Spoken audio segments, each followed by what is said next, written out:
Hello, what's up, everybody, and welcome to my Impact Wrestling review. A lot of things on the show tonight as we get closer and closer to Hard to Kill. What do we got going on Impact tonight, huh? We do kick it off, though, with Rohit Raju versus Josh Alexander. One-on-one match. Basically, since Alexander did take out both these guys last week after going after Jonah and whatnot, I guess it's going to be a one-on-one match of both of them. Very good match, though, I should say, too, between both Alexander and Raju. Good match. Josh ended up getting the win, of course. Obviously, Josh is still, excuse me, feuding with Jonah right now. Keeping him out of the title picture right now, which he's somewhat still in, but I guess he's trying to fight his way back to the title picture. I guess he's got to jump some hoops right, now until further notice. But at least they found a way to have him do something different right now until getting him back in the world title picture. So that's why basically he's having this match with Jonah at Hard to Kill coming up in the next few weeks. But right after that, though. Gia Miller ended up interviewing both the Good Brothers and Violent by Design, basically saying, why is this an alliance right now? Basically, the damage both can do. We've seen Gallows and Joe Doring, they said face each other before, in that match where they went through the stage. And now basically, they can't trust each other. But tonight, they're going to show the two biggest guys in the world here that we're going to show what violence is all about. Tag division, I feel like at this point, honestly, I forget that the Good Brothers even the tag champions sometimes. I feel like they're just the tag champions to be the tag champions, okay? And nothing else is really going on for them right now with this little AEW partnership stopping for the time being. They're not just going to be standing as random henchmen on AEW Dynamite. So with them being the tag champions right here, I'm ready for them to drop the belts to somebody else at this point. I don't know if it's a tag match at Hard to Kill, but they need to have something because I feel like they've just been the tag team champions kind of like forever right now at this point. So it's not really going anywhere to what I'm seeing.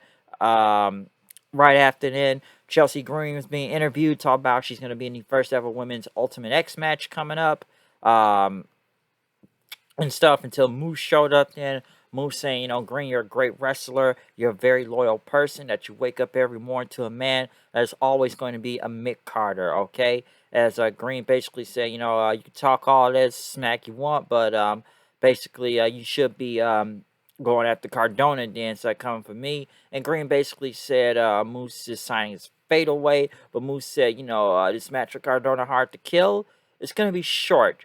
Just like if your wedding coming up, it's going to be short even by wrestling standards too. So Moose taking shots again, which Moose making sense though in his promo about Matt Cardona, because the guy is a Mick Carter, which I still wonder why is he in the main event for this pay-per-view and for the world title. Honestly, he's still going to be taking a pin if you ask me, but very true promo from Moose on Mick Cardona though. Sorry, Matt Cardona, I should say. Well, it's almost easy to say Mick Cardona now. But yeah, Zack Ryder Light out there. Next, Doc Gallows and Joe Doring went against both Willie Mack and Rich Swann. Even Rhino out there watching also. Not a bad match, I should say, from that. Not bad at all. It ended up with Doring and them getting the win. Him and Gallows in a double choke slam on Willie Mack for the W right there. Both the Good Brothers and Violent by Design and end up attacking both Swan, Mack, and Heath and Rhino. Eddie Edwards came out there for the save then with his Kindle stick. Basically clearing the ring as the faces end up clearing out the heels then. I don't think they have anything for Eddie Edwards to do right now, if you ask me. Some would say reform the Wolves if they can get Davey Richards over here, but I don't know where they're going with Eddie Edwards right now. He's just kind of around just making saves and whatnot with his kendo stick, so I don't know what they got for Eddie Edwards right now. BSK and Zicky Dice basically, talk about Brian Myers and everything, that they're going to have a match with Decay and whatnot, so we'll see what's going to happen from there. Jonah, which I think was one of the best promos of the night, had this cool looking promo basically talking about, you know what the top dog means. He talked about when he was a kid, his dad did a stint in prison, and he got clocked in the back of his head the first day. He could have been a snitch and whatnot and told, but he just told the security guards that, he just fell, and that earned the respect of the top dog whatnot over there. But Josh Alexander, he got clocked in his head, and he should have stayed down. But and whatnot. But to earn respect. But now Hard to Kill, it's gonna beat the respect out of you and have mass. It's gonna be look like mass destruction. So great promo by Jonah. I really did enjoy it. Very, very good. So great promo in general. Trey Miguel went against John Skyler. Trey Miguel ended up getting the win, but right after Steve Macklin ended up attacking in and hitting him in the head with the title before dragging him in the back for some reason. And after that, so like I said, just a very good win for Trey Miguel. They've been keeping him strong as X Division champion. And still going with this feud with Macklin, which, he still hasn't not pinned or submitted him yet, even though he's still been retaining the X Division title in some type of triple threat match then, a fatal four-way. But Miguel, though, basically he was dragged to the back, and I guess he was all tied up with his gloves in his mouth and a bandana covering his eyes. As, Macklin said at the pit, you don't have any friends around here, and basically said no one's going to stop him and stuff. And the boss telling him that no one's just going to stop him. So we'll see what happens with this Macklin and Trey Miguel thing coming up, but really looking forward to that match. It probably is going to be hard to kill. Next, Chris Bay went against Laredo Kid, which is a very great match, and they had a lot of time out there. I enjoyed this. Only problem is, who really cares about both of these guys right now? Laredo Kid is just kind of being around, just taking the L's a lot. Chris Bay, I don't know what's going on with this Bullet Club version they got with him, but it hasn't been really that good. Maybe because Jay White isn't there. When they had Jay White out there with Chris Bay, okay, it was kind of meaning something. But once Jay White kind of dipped out, and then they just sent Hikuleo and even El Phantasmo out there, it kind of became like a BC Squad version of Bullet Club out there. It's not really going much into it. It's just like he's just wearing a Bullet Club shirt to be wearing a Bullet Club shirt with Hikuleo. But this was still a great match for him and Laredo Kid. Laredo Kid and whatnot. But still, this is still a great match. I just wish it would have meant something more. Chris Bay ended up winning like the cutter or whatnot after Kid tried to dive onto him.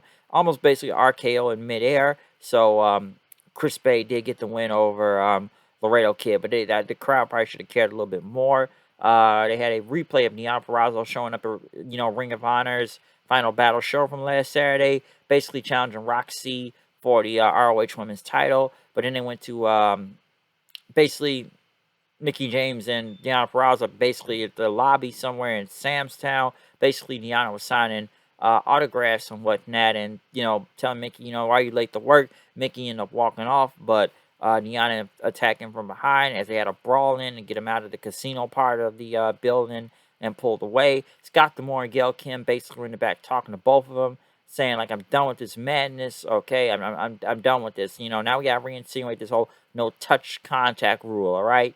So if anybody leaves their hands on each other, you're fired. But Gail Kim says, hard to kill. We're gonna have a Texas death match. So a Texas death match between both Mickey James and Deonna Purrazzo. Let's see what happens there. But Mickey says they're gonna do everything bigger in Texas and welcome to hardcore country. They had a vignette. I don't know who's coming to Impact, but it was someone at like all these like landmarks and whatnot. I didn't even get a good look at their name because everything was all static. So don't know who that is, but we'll find out soon. Tennille Dashwood went against Jesse McKay of The Inspiration. Not a bad match. I guess it's like the Inspiration versus the Influence right now. Maybe the Inspiration is faces. I'm not really sure. Because I'm like, are both of these teams heel going against each other? So who's the face? It looked like it may be Inspiration, but especially with most everybody getting involved, Dashwood and getting a spotlight kick for the win. So don't know where this is going and stuff, but obviously it's gonna be some type of tag title match sooner or later with both these teams and whatnot. So let's see what happens.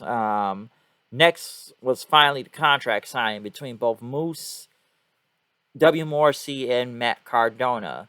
As the contract signing basically happened, Morrissey got on the mic, so I didn't come here to play games and make friends. I'm here to do one thing, as that's become the world champion, and that's what he's going to do at Hard to Kill as he left. Cardona then basically talking about, the last few weeks have been mind games and sneak attacks and BS and whatnot, and talk about Moose trying to kill his spirit and everything. As Cardona basically said, he's knowing his business, been knocked down and back up on his feet like himself, saying that he's hard to kill. It's going to be impossible to kill him and whatnot. So some would say Matt Hardy shall not die or something. That's what like is being compared to now. But Cardona basically went on to say that he's more than ready for Hard to Kill. He signed the contract. Moose said, before you sign that, listen, You're stepping on one of the greatest champions in wrestling right now. You're going to lose Matt, and basically everyone, yeah, amounts you'll never get up to.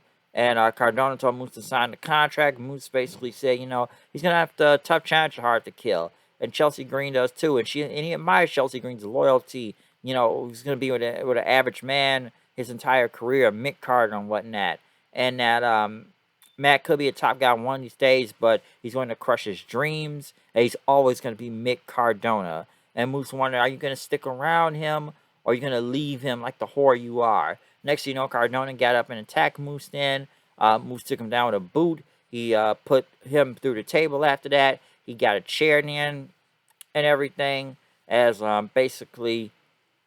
Mm, basically Chelsea Green tried to stop him and everything, but basically as he was trying to take the chair away from her, Cardona comes with a chair and hits Chelsea Green in the face, which was a protected chair shot. But damn, like, wow, we just chair shot women to the face now again. Like, are we just chair shot anybody to the face right now again? We don't really see that nowadays. But yeah, she took a chair shot to the face as Cardona looked surprised and shocked then as Moose laughed on after that. So not a bad contract signing. Some would still not even believe Cardona, even why he's even in this match in general, and that the heels are just making these truth promos talking about him, which I wonder why he's even in this world title match. Now, he's there to take the L, I believe, but still, I don't even know why he's in this title match. Do we really need Matt Cardona in this? It's Matt Cardona of all people. It's not really changing like a main event stuff, or he's doing that deathmatch king, but how much of a following is that at the same time, too? Hmm.